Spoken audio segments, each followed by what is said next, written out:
Resident Evil 4. Alright, hello everyone. Name is Kai, and let's get straight into the video, shall we? This video, as you can tell by the title, is why I like Resident Evil 4 so much. Part of it is, you know, just personal preference, part of it's actual, you know, it's backed up by the community that likes this game. So, let's get into it, shall we? First point about the game is, up until this point in the series, for the main Resident Evil games, it was all fixed camera, third person fixed camera, like 1, 2 and 3. That's good and all, but the over the shoulder feel, or the over the shoulder camera angle, I mean, changed the game up and made it a lot more friendly to a lot more people, actually. Some people don't like the fixed camera angle, which is understandable. Some people prefer over the shoulder, like this. Hence this game having a lot of sales, achieving a lot of sales, because it switched around, it changed up its formula of how the game plays and whatnot. So it pulled in a lot more people because it was a third person over the shoulder instead of fixed camera.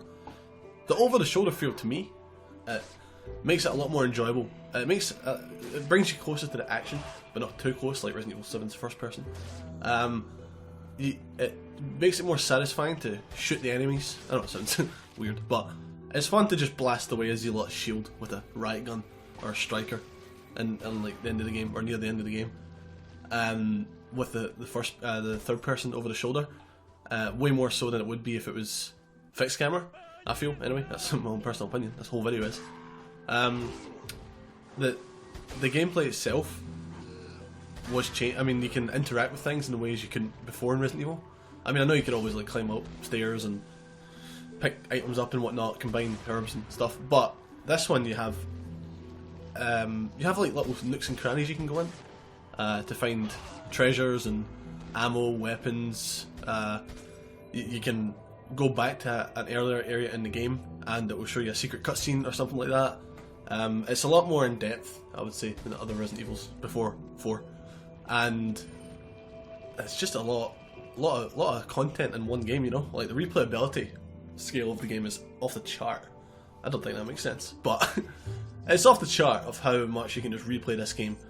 Like, you can play through it. Your first playthrough, obviously, you'll have the beginning weapons, all that stuff, low health, small inventory, attache.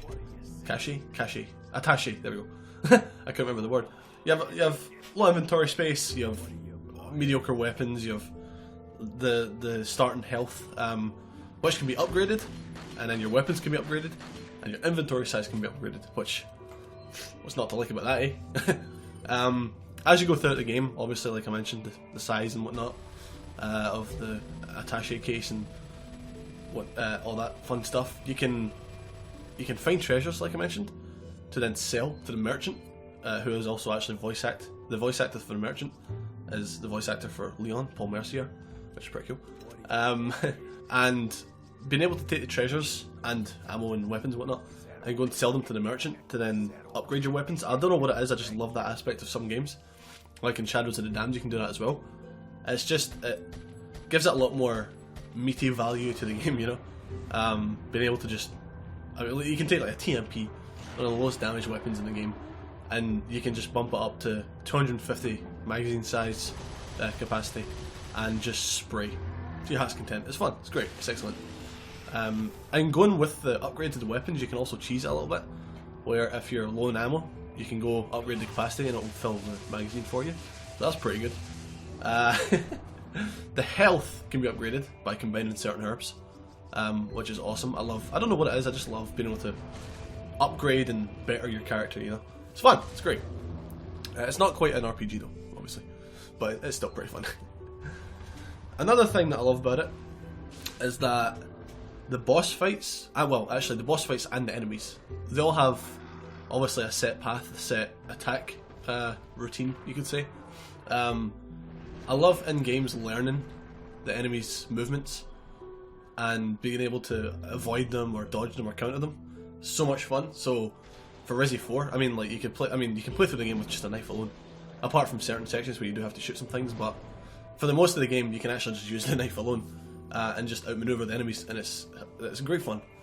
Even the bosses. I mean, the first time I played through the game, I ran out of ammo on one of the later bosses, U3, and the Duel El Gigante fight in the castle area.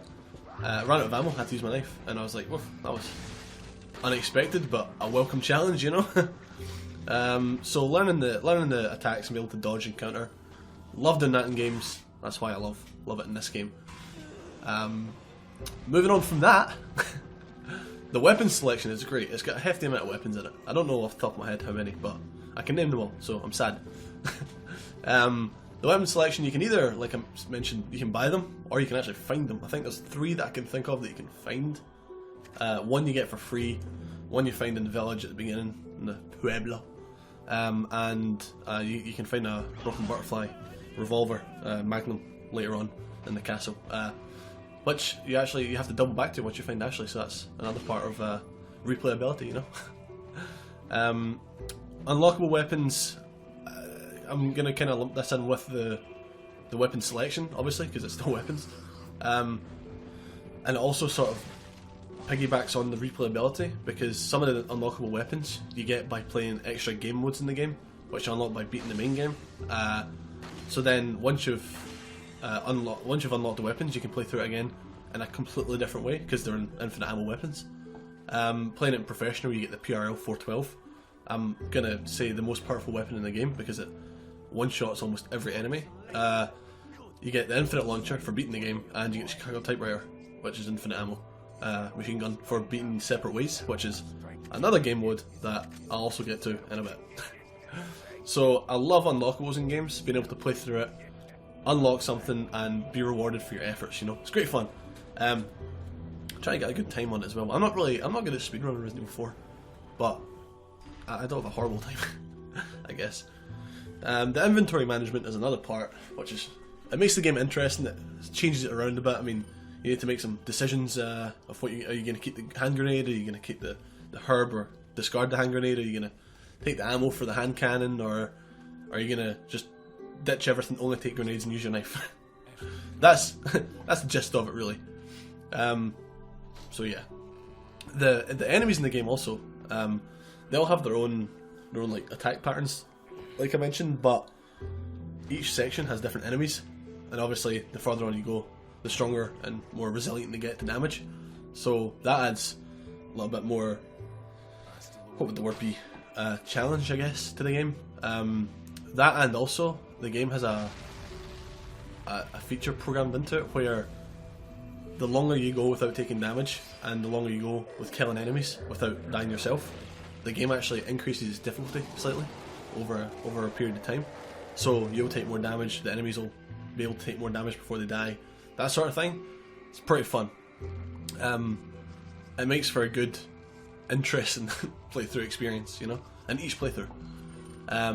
There's maps you can buy from the merchant, where it will tell you the locations of the treasures, because some treasures you can sell them for however much as they are, or you can find components and combine them together to get even more money, which is, I mean, Resident Evil. Inspect everything you can, you know.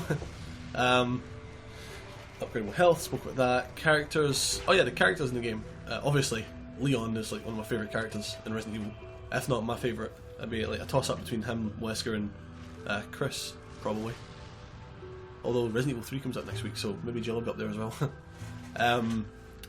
The characters in the game, it's actually, obviously it's canon, but it feeds directly into both the CGI movie timeline and the rest of the Resident Evil timeline after 4. So some games like, I don't know, Code Veronica, for example, it's referenced maybe like once or twice after that came out, and other than that, it's really, it doesn't really add much to the timeline of Resident Evil. I mean, like, you know, Claire went to find her brother, got stuck, locked up in a prison, escaped the prison, and yeah, pretty much the gist of Code Veronica. Found Chris as well, actually, in the end of the game. But either way, digressing. The characters in the game add in a nice little aspect of building from the previous game they're in. Like Leon and Ada, last time they saw each other was Resi 2 in Raccoon City, and Resi 4 I think is set in 2004 in the Resident Evil universe. So that was like, what, 6 years after. And Leon at this point is like, he was overseen personally by the president of the US, and he was trained in a special ops way or whatever. So he's like an uber good fighter, and he's gone through a lot of missions and training and stuff like that. So that's why he's like, that's their justification of sending one guy to go and rescue the president's daughter. But either way, it's a good story. It's a good game. Ashley, she's never really mentioned again in it, and any other Resident Evil. Hunnigan's back in Resident Evil 6 and the CGI movies as well. She's like Leon's handler sort of thing. Krauser, he was in Dark Side Chronicles on the Wii and the PS3, so that's interesting. It carries on the story because Leon and Krauser actually used to be not mates, what's it called? I was going to say comrades, but that's just that quote that stuck in my head. What is it? Well, they fought together. They were partners. There we go. That's the word. Jesus, couldn't think of that word there. They used to be partners back in whenever it was, going out on missions to take out some BOWs and whatnot. So that's interesting to see like how they strayed paths, you could say. The replayability also goes on to the extra game modes, like I mentioned. How you have Separate Ways, which is it's like a parallel story where you follow Ada, because throughout the game when you're playing as Leon, you'll meet Ada and you'll sort of like see each other and interact with each other.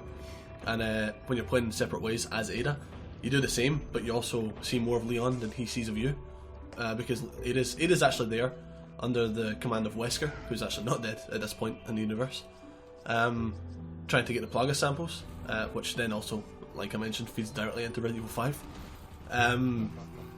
Ada, Leon meet up in her story. You play through her story and you can find different things, and then once you beat it, you can unlock the Chicago typewriter for Leon's campaign, and Ada as well. Ada also has another extra game mode called Assignment Ada. It's sort of just an odd job sort of thing. Like it doesn't really achieve anything really. You don't save in it. It's like a 40-minute game, 40-minute campaign story sort of thing. You're just going to get some Plaga samples and then fight Krauser again. So yeah, pretty self-explanatory. Mercenaries mode is pretty fun. It's the same as Resi 5's, different to Resi 3's, and you just need to get some points. That's how you unlock the hand cannon, which I would say is probably the second, if not tied for second, most powerful weapon in the game.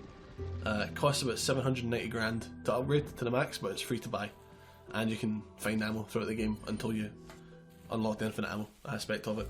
So that's pretty fun. The ammo for it, actually, you can sell it, and it's very expensive. You can sell it for quite a bit of money, so that's not too bad. That pretty much sums it up. Inventory management, just going to go over the points again. Inventory management, replayability, characters, gameplay of like the third person, over the shoulder feel, getting closer to the action, new game pluses, love new game pluses. Boss fights, you can counter and outmaneuver enemy attacks. Nostalgia for me personally. The weapon selection, there's a bunch of weapons: shotguns, rifles, machine guns, handguns, magnums, rocket launchers, laser weapons. It's got a hefty amount of weapons. Oh, grenades, yeah, grenades, knife. Obviously, don't forget the knife. And it's just a fun game overall. Feels good, controls well. There's achievements in the Xbox versions and trophies in the PS versions, and it's just overall my favourite game. And that's pretty much the gist of this video. This wasn't really scripted, so I kind of went off track for a bit. It shouldn't be too much of an issue. If you liked the video, then hit the like button. I also just realised I was trying to actually stick to the points in order, so it would make editing easier, but I didn't, so that's going to be fun. Either way, thanks for watching the video. Subscribe to the channel for more Resident Evil and whatnot. And yeah, goodbye.